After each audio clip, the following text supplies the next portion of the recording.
everyone. Thank you for joining us today. My name is Jason Anderson, and I'm the Director of Programming here at the KCFF. I am thrilled to be joined by our guest for this session, who is Carolyn Monnet, who is the co-writer and director of Bootlegger, a feature that I think is a real highlight of our lineup this year. So if you've just viewed the film and are joining us, welcome. We hope you enjoyed the film. And if not, be sure to check it out on our digital platform to get a ticket. And again, welcome, Carolyn. So good to see you. And I'm really thrilled to have the feature here because it really is extraordinary. And thank you. It's funny because I think the last time we got to speak, you were still in that process, that long process of getting the film made, which is, I mean, people may not know, how long it takes, and it does. And this one was a real process. And I also wanted to point out this is kind of a part of an incredible body of work that you've been, working on for some time, and amazing shorts and visual art and other pieces. So it's just, I think it's really satisfying to have you here. And it's funny because I always feel like I'm doing too much of a preamble because it's always like debut feature. I'm like, oh no, there's a lot around Bootlegger that I hope people will discover as well. But yeah, I guess just so I can stop rambling, I'd love to hear about like really the beginning of this project, because it is something that, as I said, took a lot of road to get here. Yeah, I think I started writing this film along with Daniel Waltram, my co-writer, more than 5 years ago, around 2015, 16, around that time. And I think at the time, Indigenous issues were not really part of the media. There was a real lack of understanding of the Indian Act, for example, or just the realities of in communities across the country. And I wanted with this film to kind of have an interior perspective to realities, and also just to talk about the Indian Act. A lot of Canadians back then still didn't know about it, that it still existed today, in 2022 now. So I wanted to talk about it and to really explore what are the consequences of that law into Indigenous families. And at the time when we started writing, I was reading a lot in the news, communities across the country that were doing referendums around the idea of prohibition within their communities, whether they would allow free legal alcohol into their community. And I thought it was such an interesting social debate. It really polarizes communities. It's either yes or no. There's no like in between. And I've always liked in my work to explore these kind of gray zones where it's not just black or white. It's much more complex than that. And at the same time, in Canada in general, we were also debating, the legalization of marijuana. And it's a really interesting social debate, I think. And just like a lot of these stories are, the grandfather character, for example, is stories that I've heard from within my own family. So I've put a lot of myself into that film as well. Yeah, and that's something that certainly the process was kind of coming to the community and finding the means to kind of share what you were going to share with it. I'm sure people have asked you this before, but certainly how much do you see yourself in Devery's character, Manny? That sort of process of she is someone who's not living there and coming back and really has a learning process for herself to sort of find out really is it fair to see some of your work in parallel with what happens with her in the film? I think there's always a little bit of ourselves in the characters that we write and try to put on screen. I didn't grow up in the community. My mother left when she was a small kid. So the idea of returning to the community, and we shot the film in my mother's and grandfather's community. I was so fortunate to be able to shoot my first feature film there in Kirigan-Zibi. And the idea of returning and spending time there, it's a little bit like the character of Manny. She's feeling a little bit out of place because people don't recognize her anymore, but they know her family. And just like she has changed a bit. She doesn't speak the language anymore. So there's a lot of, personal quest and personal journey along with just the kind of backstory around it as well. So yeah, I do identify quite a bit with the character of Manny, and my mother's family are Anglophone, and I grew up, mostly in French. And I remember as a kid, I would have trouble being able to communicate with my own family, and that also added to the kind of disconnection with the culture and where I'm from, actually. And I wanted to put that into the character of Manny. It was important for me that there would be this lack of that she wouldn't speak well her native language, or could communicate well with her family. For me, it really adds to the reality that's happening in Canada. And that's such a fascinating. I mean, so much about it happens. Language is such a key part to this film and the story about modes of communication and all that's implied or conveyed through having language, not having language. I mean, it's such a big part of this film. Yeah, language. I mean, I grew up in Elmer, which is now Gatineau in Canada. And I think that reality between the English, the French, and the Anishinaabe is really part of that reality. And we navigate between these languages. And for me, it was really important that it would be authentic of that region. It would be authentic of not just the complexity of a small towns in northern Quebec. It's not just one thing. It really, people navigate through these realities and languages and borders. It's a movie really about moving across borders, right? I think.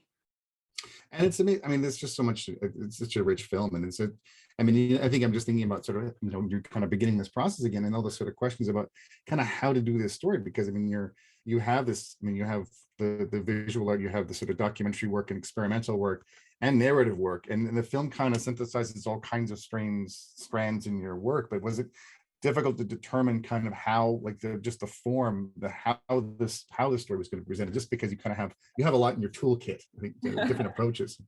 It was definitely a new challenge for me to be able to write a feature film script, to sustain a story for that long as well.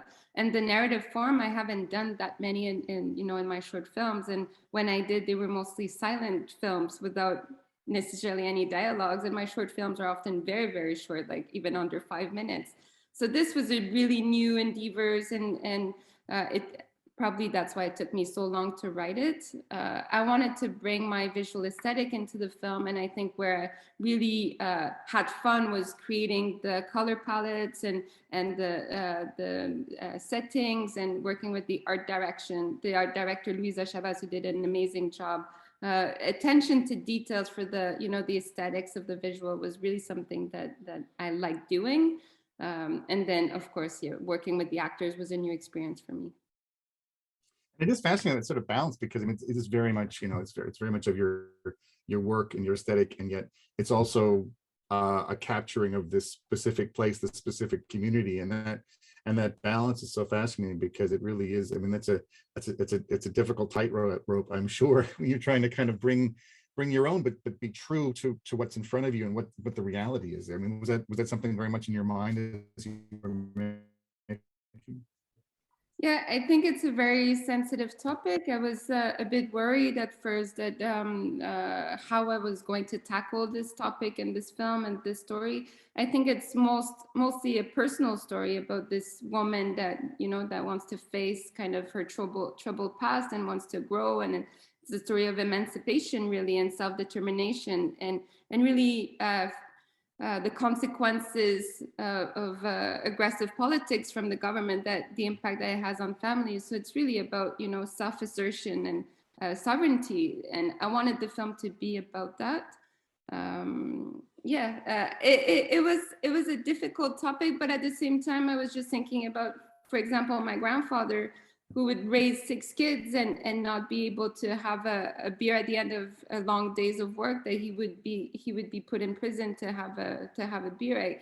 I just really got enraged and really hurt to know that we were considered second-class citizens, and it's still happening today. I'm happy to see that within those 5 years that I wrote the script and produced and we went and shot the film, that things have changed a little bit in terms of the awareness of the public towards Indigenous issues. But 5 years ago, I was really at the root of what I wanted to talk about. And I think that movie captures it so well. I mean, just how difficult change is. I mean, when things are the way they have been for a long time, and all of the complexity of the sort of system that evolves because of particular conditions, and to have a sort of fundamental change of conditions and just all of the different perspectives that are in play. I mean, it really does sort of capture this sort of full span of which a very, very difficult sort of juncture, I think, for all kinds of communities. And sometimes you don't really express things with words. There's a lot of silences, and there's a lot of, people are looking at each other, and I wanted to really establish that. I come from a family where we don't speak that much. We don't really intellectualize our feelings, or sometimes when you're faced with difficult situation, you keep it to yourself, and you just, you're resilient, and you live through those experiences. And I think that's why the film has a lot of silences. I wanted to play with that too, and let, in comparison, let the landscape be a character as well, and have that landscape kind of express those feelings and those emotions, that it can cry, and it can growl, and it can also, be calm and serene. And that's a good, I was just thinking about, I mean, how immersive the film is. And that's something I really like about all kinds of work you've done. And it really is that it's a sort of sensory immersive sort of experience. And again, I mean, visually it's stunning. And also, like, I mean, the score by Tanya, Tagaq, and gentlemen, and they're just, it's such, I mean, I definitely urge people to go see Mobilize, one of your shorts, which is online, which is another Tanya piece, which is a super incredible piece. But yeah, like how did that become, I mean, her music and their music become part of this sort of, this vision of yours? I'm extremely grateful she accepted to compose the music for this film. It became evident in the editing process that she just had to put her style and voice onto the images.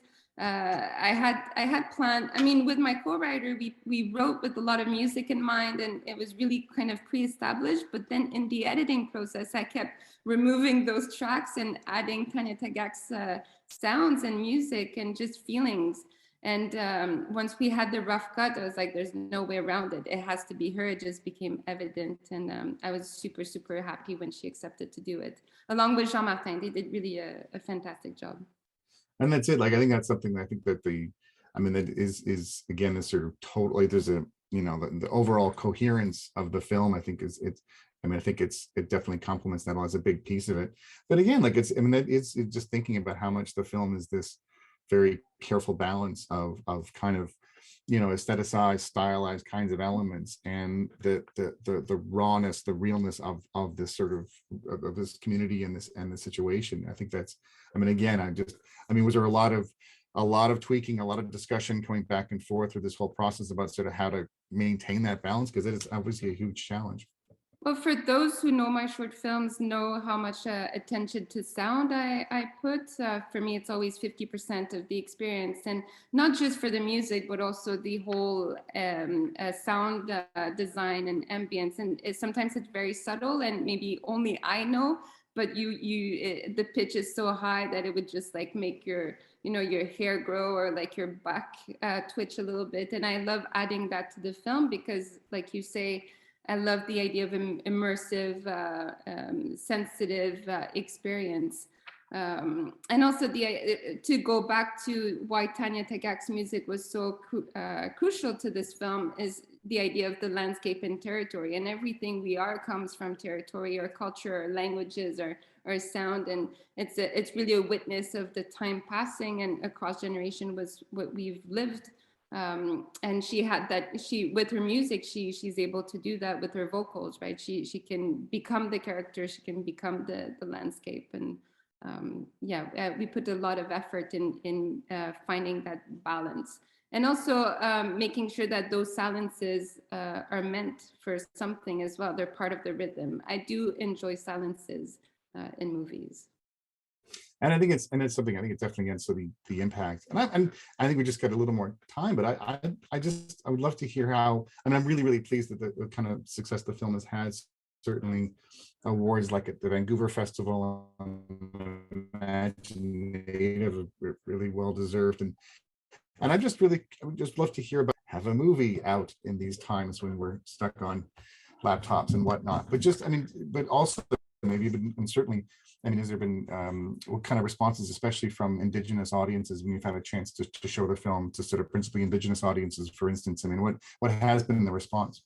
It's been really important to me that the community where we shot the film be the first to see the film before the rest of the world. So we did it in a time of pandemic, so mostly in a kind of a drive-in type of setting. So it was hard not to get the full response, but just like the honking, it was fun, right? And for me, just to get the imaginative Best Feature Award was probably the greatest award I could have received, because it's, you know, this film is really for the community. Made, shot with the community, by the community, but at the same time it's also to educate a non-Indigenous audience about our realities. So I was happy that they felt that this story was authentic and they could recognize themselves into the film. And when I presented it in Abitibi, also in northern Quebec, just, you know, one person said, hey, I'm so happy I could bring my kokum to see this movie. And she would get the sense of humor, some of the sentences, she'd be able to understand the language. So that, I think those are the best, compliments. That's great. And I really hope, I mean, especially as things start to kind of open up again, I really hope that the film continues to have that life, because it really is something very special. So I will continue to say nice things, but I should probably just stop. But thank you so much. We're thrilled to have the film at the festival, and we look forward to everything you're working on. So thanks very much, Carolyn. Thank you for having me.